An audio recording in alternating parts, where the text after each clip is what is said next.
Chegamos finalmente, nesta aula, às 5 famosas vias de São Tomás. Santo Tomás, muito melhor que São Tomás, porque é a tradição de Santo Tomás. Chegamos, enfim, às 5 vias pelas quais ele demonstra, em demonstração quia, são 5 demonstrações quia, que Deus é, que Deus existe. Algo preambular. Sempre se discutiu entre os tomistas se as 5 vias de Santo Tomás são exaustivas ou não o são.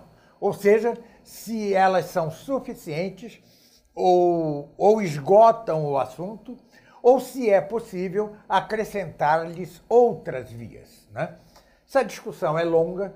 Por exemplo, o padre Cornélio Fabro, um tomista do século passado, aumenta até 30 e tantas vias, demonstrações quia da existência de Deus. Eu fico outros negam. Por exemplo, o padre Santiago Ramírez, OP, espanhol do século passado, talvez o maior tomista do século passado, nega. Diz ele que as 5 vias são exaustivas, bastam, não pode haver outra. Eu sou um pouquinho distinto, embora tenda antes a Santiago Ramírez que a Cornélio Fabro. Ou seja, é possível acrescentar algumas demonstrações quia que são desdobramentos particularmente da 5ª via, como direi ao final deste ponto. Ou seja, as 5 vias eu as exporei em 2 aulas, né? Provavelmente 2 nesta aula e as 3 últimas na última aula, ou seja, na aula seguinte, a última aula de nosso curso. Pois bem, comecemos pelo começo, a primeira via. Lembremos sempre e sempre que se trata de demonstrações quia, todas elas. Todas elas partem do efeito para chegar à existência da causa disso a que chamamos Deus. Pois bem, a primeira via, Dilo Santo Tomás, é a mais evidente, é a mais fácil. Ela parte da razão do movimento. O que se quer dizer? Vê-se que algumas coisas se movem. Mas vê-se também que, quando se movem, são movidas por outros. Entenda-se aqui movimento em sentido mais largo, mais lato do que se entende normalmente.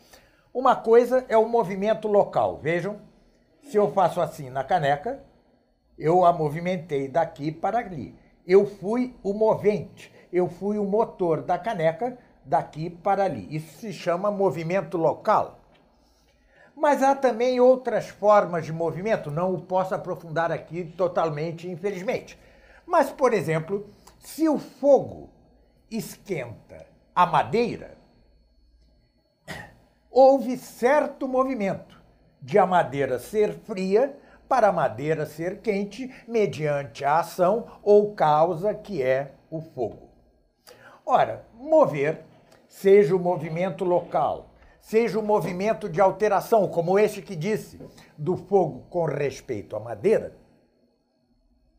trata-se sempre do ato e da potência. A doutrina do ato e da potência é um dos pilares do aristotelismo tomismo. É um dos pilares. Algum tomista, como Mansell, OP, um dominicano alemão, chega a dizer que a essência do tomismo é a doutrina do ato e da potência. Não estou de acordo. Mas tenho de conceder que é um dos pilares da doutrina aristotélico-tomista. Pois bem,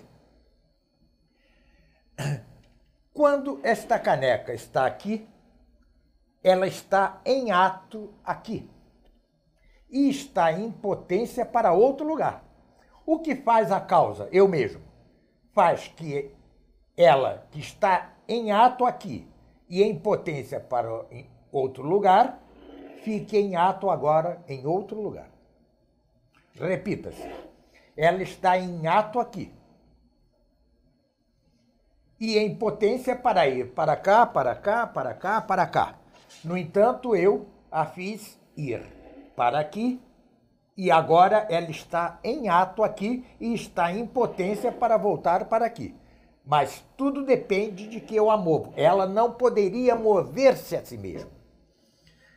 Se ela se movesse a si mesma, ela seria anterior a ela mesma, o que é impossível. Certo? É preciso que o que se move seja movido sempre por outro. Claro, há sutilezas nisto. Por exemplo, o homem e os animais se automovem, mas não é que eles se automovam, é sua alma, é uma parte deles que move a outra parte. A alma move o corpo, certo? Pois bem, isto eu digo muito resumidamente, perdão. Pois bem, assim também na madeira e no fogo. A madeira está fria, em ato, mas está em potência para ser quente. E o que a faz passar da potência ao ato de estar quente? O fogo. O fogo é o motor, é a causa, é o movente de que a madeira, que está fria em ato, mas quente em potência, passe a quente em ato.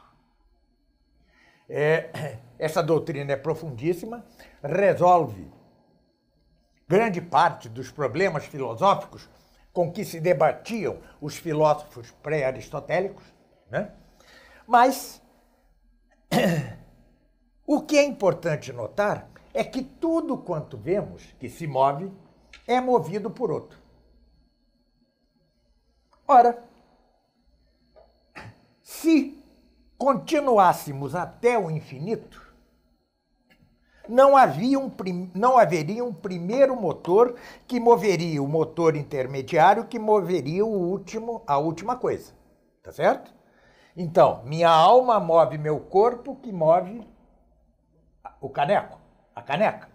Muito bem? Então, há um primeiro motor, há um motor intermediário e para que haja um efeito final, né? São causas. Primeiro motor, motor intermediário e efeito final. Muito bem, se remontássemos ao infinito e tudo quanto existisse fosse movido por outro, não haveria o primeiro motor. E se não haveria o primeiro motor, seria impossível haver o motor intermediário e o efeito final.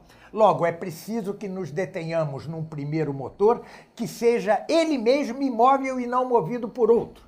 Sem o que, repita-se, cair-se-ia no nada, ou seja, não haveria motores intermediários nem efeito final. E este primeiro motor imóvel é o que chamamos Deus.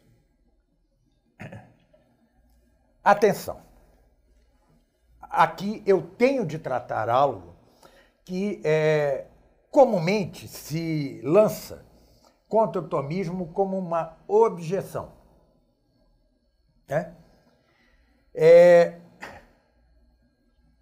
Apenas tocarei e convido-os a ler um opúsculo meu que se chama Se contradiz Santo Tomás ao dizer que o mundo poderia ter existido desde sempre. Bom, vejam, nós temos um efeito último. Temos causa ou causas intermediárias e uma primeira causa imóvel. Pois bem, estas causas intermediárias podem ser uma, muitas ou infinitas no tempo, porque este primeiro motor imóvel, que é Deus, está fora do tempo. Se Deus estivesse no tempo, ele também teria de ser causado, ele também teria de ser movido, e assim iríamos ao infinito e nada seria em verdade possível.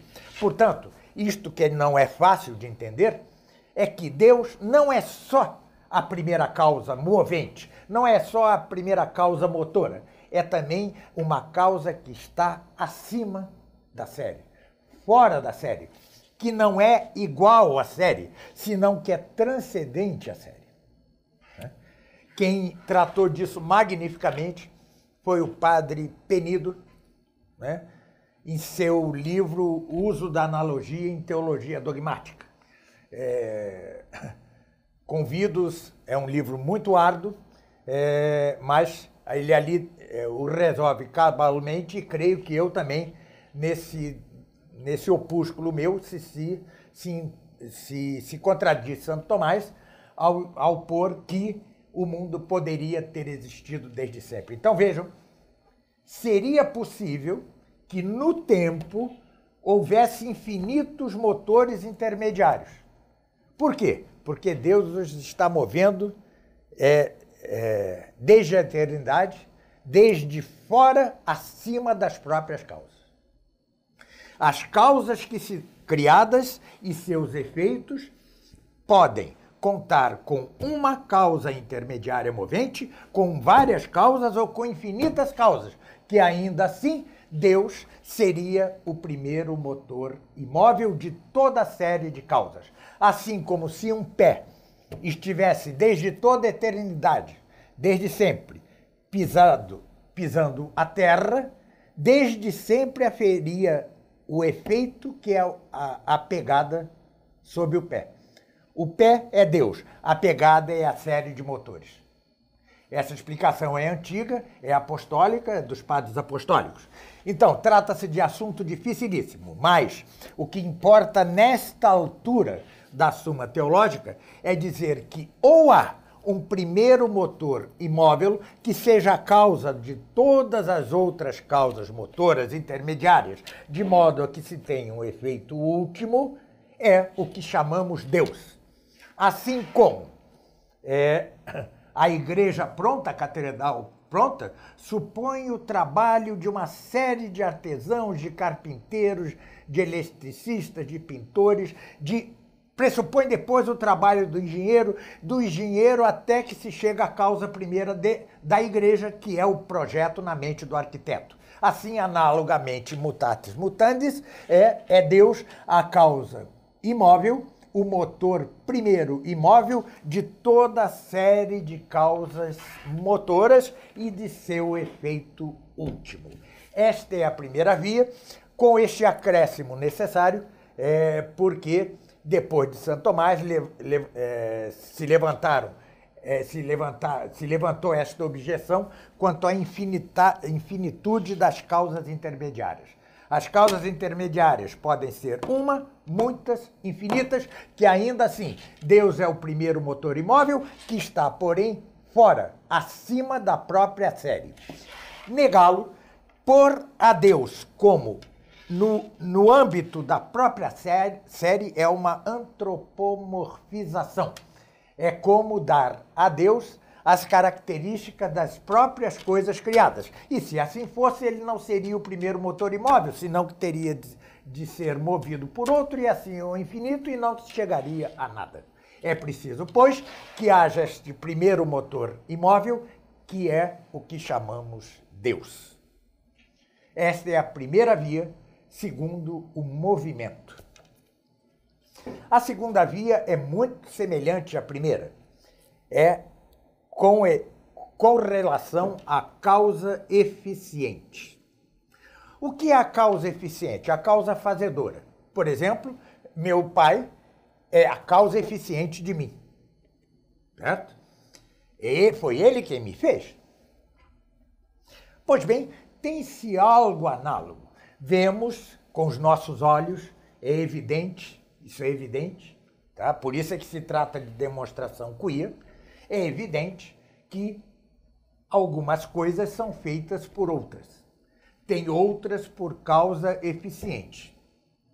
Ora, se remontarmos ao infinito, no sentido de nunca haver uma causa eficiente primeira, não se chegaria a ponto nenhum e seria impossível a própria série de causas ordenadas. Mais uma vez, assim como se tratou da série de motores, assim também tende a haver um efeito, causas eficientes intermediárias e um primeiro eficiente.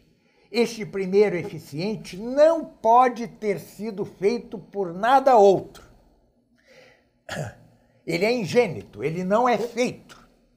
E exatamente por isso é que ele é o primeiro eficiente. E isto que é o primeiro eficiente é o que chamamos Deus. Uma vez mais, as causas eficientes intermediárias podem ser uma, várias ou infinitas no tempo, porque fora do tempo, acima da série, sobre a série, estará sempre uma causa eficiente não causada, não feita, ingênita, que é o que chamamos Deus.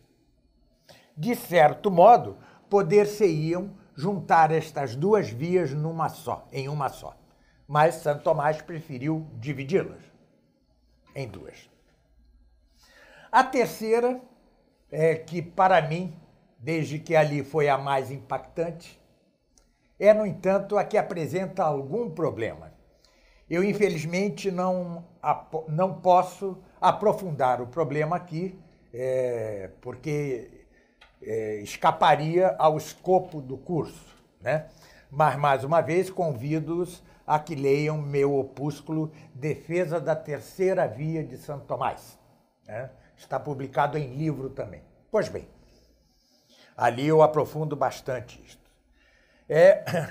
Vou enunciar a terceira via de Santo Tomás de Aquino. Vemos que algumas coisas podem ser ou não ser. São possíveis ou não. Podem ser ou não ser. Ora, essas coisas que podem ser ou não ser, um dia deixarão de ser. Como todos nós, né? Como os animais, como os vegetais, como as pedras, como as montanhas. Um dia, tudo isso que vemos, um dia deixará de ser. Por quê? Justamente porque eles podem ser ou não ser. Eles não são necessários, né? Eles podem ser ou não ser. Muito bem. Ora, se tudo quanto existisse pudesse um dia deixar de ser, é porque um dia não teria sido. E se tudo quanto existisse um dia deixará de ser e poderia não ter sido, é porque um dia nada houve. Mas como do nada nada se cria, é impossível que houvesse um tempo em que nada houve. Porque do nada, nada pode surgir por si mesmo. Mas, de Santo Tomás, vemos que algumas coisas não são só possíveis, senão que são necessárias. Voltarei a este ponto, este é o ponto complicado. Algumas coisas são necessárias. Mas essas coisas que vemos que são necessárias têm a causa de sua necessidade em outro. Outro é a causa de sua necessidade. Ora, se remontássemos ao infinito na série de causas da necessidade de certas coisas, não pararíamos em ponto algum e seria outra vez impossível a série de causas intermediárias que tornam algumas coisas necessárias. Logo, é preciso que nos detenhamos numa causa que seja incausada, que tenha sua necessidade de si mesmo e não de outro. E esta causa, cuja necessidade não provém de outro, é o que chamamos Deus. O problema desta via é que pode parecer, e não se tem certeza pelo laconismo da formulação, que por seres necessários, entendesse Santo Tomás os astros. Lembremos-nos que, pela caduca cosmologia antiga, incluindo a aristotélico-tomista, os astros eram incorruptíveis. Eles não podiam, por natureza, deixar de ser. Mas tinham sua necessidade de outro, porque Deus lhe dava essa necessidade.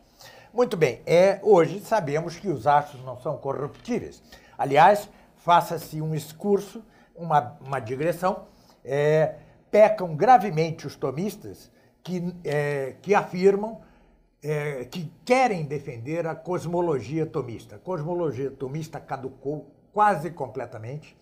e prestamos um desserviço ao tomismo se funcionamos aqui como uma espécie de curadores de museu, guardadores de antiguidades. Não. Aquilo que caducou na doutrina aristotélico-tomista e na mesma doutrina tomista há que ser superado de maneira inteligente. É o que eu faço em meus cursos e livros quanto à cosmologia, também um pouco quanto à química. Pois bem, mas como escrevo no referido opúsculo, em defesa da terceira via de Santo Tomás, pode, por uma pequena alteração na redação da coisa, escapar